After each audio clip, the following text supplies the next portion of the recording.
குருத்தொலை ஞாயிறு ஆராதனையும் ஆண்டவராகிய இயேசு கிறிஸ்து நாமத்தினாலே உங்களை வாழ்த்துகிறேன், வரவேற்கிறேன். கர்த்தர் உங்களை ஆசீர்வதிப்பாராக. இந்த நாளிலும் குருத்தொலை ஞாயிறிலும் நீங்கள் யாராக இருக்க விரும்புகிறீர்கள்? இந்த நாட்களிலும் ஆண்டவராகிய இயேசு கிறிஸ்துவோடு கூட நின்றவர்களில் ஒருவராக இருக்க விரும்புகிறீர்களா? அல்லது பரிசேயர் சரிசேயர் அவரை விரோதித்தவர்களில் ஒருவராக இருக்க விரும்புகிறீர்களா? அல்லது அவரை சுற்றி நின்று ஓசனா ஓசனா என்று சொல்லி ஆர்ப்பரித்தவர்களில் ஒருவராக இருக்க விரும்புகிறீர்களா? அல்லது அவரை சுமந்த கழுதையாக இருக்க விரும்புகிறீர்களா? அந்த நாட்களிலும் நான் அவரை சுமந்த கழுதையாக இருக்க விரும்புகிறேன்.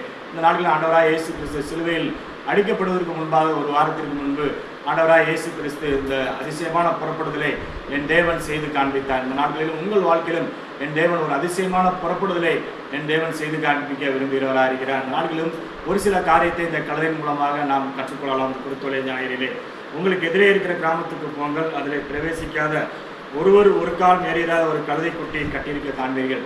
இந்த நாட்களில் ஆண்டவராகிய இயேசு கிறிஸ்து நம்முடைய சீசர்கள் சொல்கிறார், ஒரு கழுதையை இப்படிப்பட்ட காரியங்களில் கட்டப்பட்டு இருக்கும், இப்படிப்பட்ட சூழ்நிலை இருக்கும் என்று சொல்லி என் தேவன் தெளிவாக சொல்கிறார். அந்த நாட்களிலும் டெக்னாலஜி உள்ள உலகத்திலே நாம் அந்த நாட்களில் சில இடத்திற்கு நாம் செல்லும் பொழுது கூகுள் மேப் போட்டு போகிறோம், ஆனாலும் அதிலே மாட்டிக்கொள்கிறோம். ஆனால் என் ஆண்டவர் தெளிவாக சொல்கிறார், இந்த கழுதை இப்படியாக இருக்கும், இப்படிப்பட்ட சூழ்நிலையில் இருக்கும் என்று சொல்லி. இந்த நாட்களிலும் நம் தேவன் நம்மை தெளிவாக அறிந்திருக்கிற தேவனாக இருக்கிறார். வேதத்திலே பார்க்கிறோம், என் தேவன் என்னை தாயின் கர்ப்பத்திலே என் தேவன் என்னை தெரிந்து கொண்டார். இந்த நாட்களில் நம்முடைய தேவன் நம்மை நன்றாக தெரிந்து கொண்டவர். எந்த சூழ்நிலையில் இருக்கிறோம், என்ன கஷ்டத்தில் இருக்கிறோம், வேதனையில் இருக்கிறோம், எந்த கண்ணீரில் இருக்கிறோம் என்று சொல்லி என் தேவன் தெளிவாக என் தேவன் அறிந்திருக்கிறார். வேதத்திலே பார்க்கிறோம், நாத்தானியல் என்று சொல்ல ஒரு மனிதரை பார்த்து என் தேவன் சொல்கிறார், உன்னை நான் அத்தி மரத்தின் கீழே கண்டேன் என்று சொல்லி. அது மாத்திரமல்ல, ஆண்டவர் எரிவோவுக்கு போய் கொண்டு இருக்கும் பொழுது சகேயு என்று சொல்லக்கூடிய ஒரு மனிதன் அவன் என்ன செய்தான், காட்டத்தி மரத்திலே இருந்தான். அவன் ஏறி இருப்பது மரத்தில் இருப்பது யாருக்கும் தெரியாது,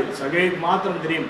ஆனால் என் தேவன் சொன்னார், சகேவியே நீ கீழே இறங்கி வா என்று சொல்லி என் தேவன் சொன்னார். அந்த நாட்களிலும் என் தேவன் நம்மை நன்றாய் அறிந்தவராக இருக்கிறார். அது மாத்திரமல்ல, இந்த வசனத்திலே பார்க்கிறோம், மனுஷர் ஒரு காலம் ஏறிடாத ஒரு கழுதை குட்டி கட்டியிருக்க காண்பீர்கள். இதற்கு எதற்கு அடையாளமாக இருக்கிறது என்று சொன்னால் பரிசுத்தத்திற்கு அடையாளமாக இருக்கிறது. இந்த நாட்களில் நம்முடைய வாழ்க்கையிலே பரிசுத்தம் இருக்கும் பொழுது தாழ்மை, கழுதை தாழ்மையை குறிக்கிறது. தாழ்மை இருக்கும் பொழுது நம்முடைய தேவன் நம்மை உயர்த்துறவராக இருக்கிறார். எந்த இடத்துல இருந்தாலும் நம்மிடத்துல தாழ்மை இருக்கும் பொழுது நம்முடைய தேவன் நம்மை உயர்த்துகிறவராக இருக்கிறார். வேதத்திலே பார்க்கிறோம், ஆமென், பிரைஸ் தி லார்ட்.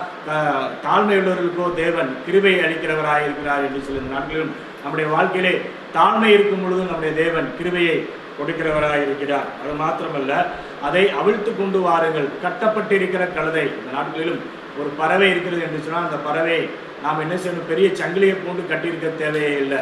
ஒரு சின்ன கயிறு இருந்தால் போதும், சின்ன நூல் இருந்தால் போதும், அதை எங்கும் செல்லாதபடி